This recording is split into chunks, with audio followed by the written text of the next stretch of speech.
Now, there was an interesting moment, Tyson, at the end of your fight when you claimed you're going to retire. Everybody was groaning. Nobody wanted to hear that.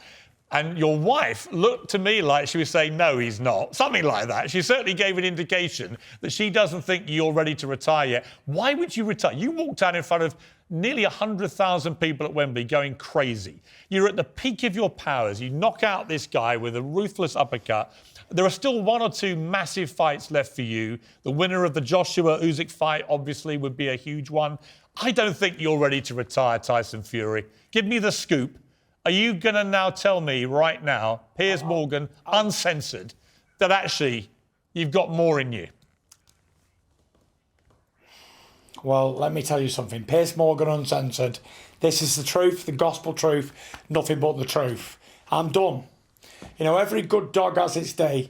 And like the great Roman leader said, there'll always be somebody else to fight. When is enough enough? I'm happy, I'm healthy, I've still got my brains, I can still talk, I've got a beautiful wife, I've got 6 kids, I've got up-team belts, I've got plenty of money, success, fame, glory. What more am I doing it for? You know, boxing's a very dangerous sport. You can be taken out with one punch, as we've seen on Saturday night. And, you know, it only takes one unlucky blow, and you may not get up off that canvas. I'm quitting while I'm ahead. I'm undefeated, only the second man in history to retire undefeated heavyweight champion. I'm very, very happy. I'm very contented in the heart with what I've done, what I've achieved.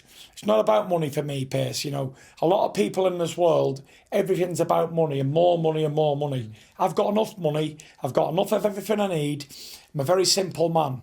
I drive an '07 VW Passat. I'm a very normal person. I don't need tons of money to impress everybody. Do you know what I think about you, Tyson? Like me, I actually think you think you're a simple, normal person. I actually think you're one of the most fascinating people, honestly, that I've ever interviewed. I think the way your mind works, I think you're quite a complex thinker. You're a deep thinker. You're highly intelligent. And yet you do this, you know, incredibly violent sport. But that's why, in a way, I do believe you, because I do think you've probably calculated. You look at the greats, Muhammad Ali, who go on too long, who do one big fight too many, who get battered and then never recover. I can understand it. Yeah. I can understand why you may have, with your smart mind, calculated it's just not worth it.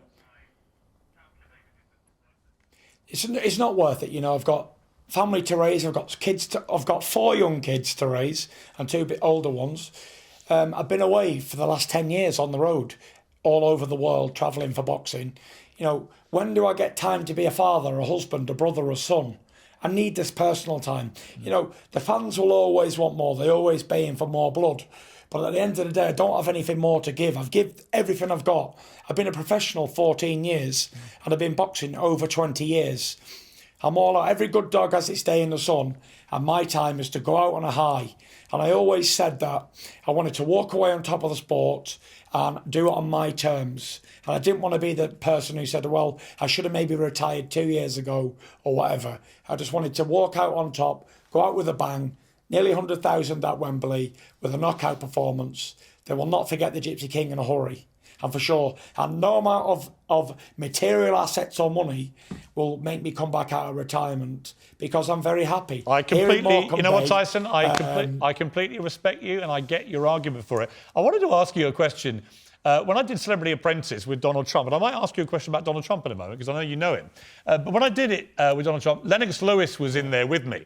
And Lennox told me when he was the world heavyweight champion, everywhere he used to go, in America in particular, he'd go to a bar or a club, and the biggest guy in the bar or in the club would want to come and take him on to prove their point. Do you get that? And he said he used to take them on very quickly. And I said, what happened to them? He went, I was the heavyweight champion of the world. What do you think happened to them? Do you get that when you go into pubs and things? Do people say, oh, come on then, Tyson, me and you? You know what, Piers? Never. I've not got that persona or aura about me where I don't think I'm a tough guy. I don't walk around like the big man. I don't think I've ever been approached in a bar or a pub. Coming from a former alcoholic, don't forget, who used to go to a lot of bars and pubs and restaurants. I've never been in a fight outside the ring in my whole life.